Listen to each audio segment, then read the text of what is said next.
Hello everyone, आज का हमारा टॉपिक है डीएनसी यानी कि direct numerical control. Direct numerical control means यहाँ पे एक मैन्युफैक्चरिंग प्रोसेस है। जब हम कभी भी कोई ऑपरेशंस करते हैं, चाहे वो कटिंग ऑपरेशंस हो या किसी भी प्रकार का फिनिशिंग ऑपरेशन हो, सरफेस फिनिश करना हो या मेटल कटिंग करनी हो, तो किसी भी वर्कपीस पर जब हम प्रोसेस करते हैं तो वहाँ पर जो टूल का यूज़ होता है या कि जिस भी हम टूल का यूज़ करते हैं वो हम कंप्यूटर के कमांड से करते हैं। सिंपली आपने सुना होगा कि सीएनसी मशीन जो होती हैं, यही सीएनसी मशीन हमारा क्या करती है, मैन्युफैक्चरिंग ऑपरेशंस के लिए हम इसका यूज़ करते हैं। तो यहाँ पे जो टर्म आता है डायरेक्ट न्यूमेरिकल कंट्रोल, इसका ये मतलब है कि सीएनसी के केस में हम ये करते थे कि हमारा एक सिस्टम होता था और उस सिस्टम से हम कनेक्ट करते थे अपने मशीन टूल को, यानी कि हमारा जो वर्किंग टूल होता था वो, और जो भी ऑपरेशंस हमको करनी रहती थी हम वो ऑपरेशंस करते थे।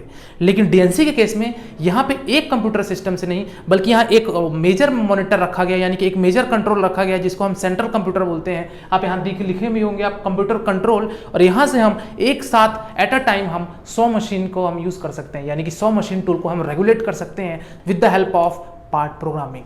यहाँ पे पार्ट प्रोग्रामिंग का टर्म्स हम समझेंगे और इसके कुछ कंपोनेंट्स भी हैं। यहाँ पे आप देख सकते हैं, यहाँ मैंने 4 कंपोनेंट्स लिखे हैं कि डीएनसी के कौन कौन से कंपोनेंट होते हैं। तो चलिए समझते हैं कि करके पहले डायग्राम समझते हैं, देन हम इसके कंपोनेंट समझते हैं।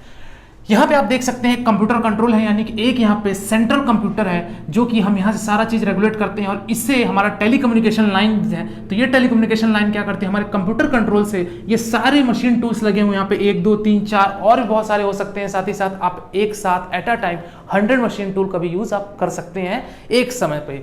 तो यहाँ पे हम इतने सारे टेलीकम्युनिकेशन लाइन, यहाँ पे सारी लाइनें हमारी, ये जो टेलीकम्युनिकेशन लाइन है ये हमारे मशीन टूल से कनेक्टेड है, और यहाँ से हम सारी चीज रेगुलेट करते हैं, और इस टेलीकम्युनिकेशन लाइन की हेल्प से हमारी सारी मशीन टूल कनेक्टेड है। अब यहाँ पे आप देख सकते हैं कंप्यूटर कंट्रोल के बाजू में यहाँ मैंने लिखा है बल्क मेमोरी। ये आपस में कनेक्ट होते हैं। क्या है ये बल्क मेमोरी? जब हम किसी भी टूल को कमांड देते हैं तो हम वहाँ पे पार्ट प्रोग्रामिंग करके देते हैं, यानी कि हमको वो कमांड वहाँ सेट करना पड़ता है कि हमको कौन सी ऑपरेशंस करनी है, यानी कि टूल का जो मूवमेंट होती है, टूल की जो पोजीशनिंग होती है कि हमको कट क्या करना है। सपोज मान लीजिए हमको कोई ड्रिलिंग ऑपरेशन करना है तो कितने डेप्थ में काटेगा वो बताएगा। साथ ही साथ अगर हमको वहाँ पे सरफेस फिनिश करनी है तो क्या उसकी लेंथ विड्थ रहेंगी, कितनी सरफेस फिनिश करनी है, कितनी डेप्थ ऑफ कट करनी है, ये सारी चीजें हमारा कौन बताता है? हम एक पार्ट प्रोग्रामिंग करके, यानी एक कोडिंग करके हम इसको एक पार्ट प्रोग्राम करके हम एक कमांड देते हैं, और वो कमांड हमारा किसी भी मशीन टूल को कहता है कि वो वर्क करे, तो देन वो हमारा मशीन टूल रेगुलेट होता है। तो यहां पे आप जो देख रहे हैं बल्क मेमोरी, तो बल्क मेमोरी हमारा सिंपली कह सकते हैं इसको स्टोर्ड पार्ट प्रोग्राम। ये हमारे पार्ट प्रोग्रामिंग का एक मेमोरी। इतने सारे हमको मशीन टूल को रेगुलेट करना है, कंट्रोल करनी है, तो उसके लिए हमको पार्ट प्रोग्रामिंग की भी जरूरत पड़ेगी, यानी कि कोडिंग की भी जरूरत पड़ेगी। तो हम एक मेमोरी बनाते हैं जिसको हम बल्क मेमोरी के नाम से बोलते हैं। तो वो बल्क मेमोरी हम सारे पार्ट कमांड रखते हैं और वो हमारे कंप्यूटर में आता है, यानी कि सेंट्रल कंप्यूटर में आता है, और वो उस कंप्यूटर से हम सारे अलग अलग मशीन टूल में भेजते हैं। और इसके कुछ कंपोनेंट्स थे जिसमें से हमारा सेंट्रल कंप्यूटर, तो मैंने आपको बता दिया कि वो कंप्यूटर जहां पे हम एक ही कंप्यूटर से सारी चीज को हम क्या करते हैं, रेगुलेट करते हैं, या फिर हम सारे मशीन टूल को मॉनिटर करते हैं। सेकंड आता है बल्क मेमोरी। मैंने बता दिया कि यहाँ पे पार्ट प्रोग्रामिंग है, यानी कि बल्क मेमोरी हमारा क्या करता है, वो स्टोर करता है सारे डाटा को, सारे इंफॉर्मेशंस को, कि हमारे कौन कौन से कमांडिंग हमको मशीन टूल के लिए देनी रहती है, उसको यहाँ पे ये कमांड सेव करता है। थर्ड आता है टेलीकम्युनिकेशन लाइन। तो आपने मैंने बताया कंप्यूटर कंट्रोल से हमारे टेलीकम्युनिकेशन के लाइन के ही माध्यम से सारे मशीन टूल हमारे कनेक्टेड है। फोर्थ आता है हमारा मशीन टूल। अब यहाँ पे मशीन टूल को समझने से पहले एक चीज बताना चाहूंगा कि जैसे सपोज मान लीजिए मेरा मशीन 1 है, ये इसको मैं M1 नाम दे देता हूँ, ये मेरा M2 और ये मेरा M3 and last one is M4। यहाँ पे 4 मशीन मैंने देखा, यानी कि 4 मशीन टूल है। इस टूल पे सपोज मान लीजिए ड्रिलिंग ऑपरेशन हो रही है या मुझे ड्रिलिंग ऑपरेशन करनी है, तो यहाँ पे ये टूल है और ये वाला हिस्सा मेरा वर्क पीस है, ये सारे मेरे वर्क पीस है।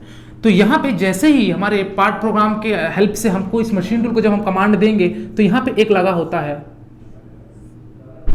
Post processor. पोस्ट प्रोसेसर,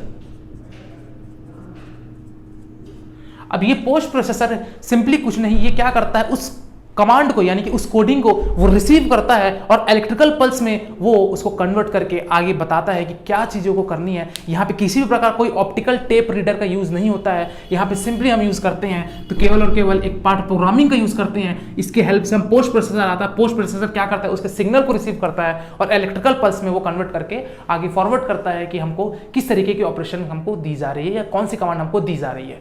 तो यहाँ पे ये आई होप समझ में आ गया होगा। लेकिन होता ये है कि सपोज मान लीजिए यहाँ पे n number of machine tools लगे हैं एट अ टाइम और मैं रेगुलेट कर रहा हूँ। कंप्यूटर कंट्रोल पे अचानक से लोड बहुत ज्यादा बढ़ गया, कंप्यूटर कंट्रोल पे लोड बहुत ज्यादा बढ़ गया, तो इसलिए हम यहाँ पे एक और मिनी कंप्यूटर यहाँ पे अटैच करते हैं, मिनी कंप्यूटर।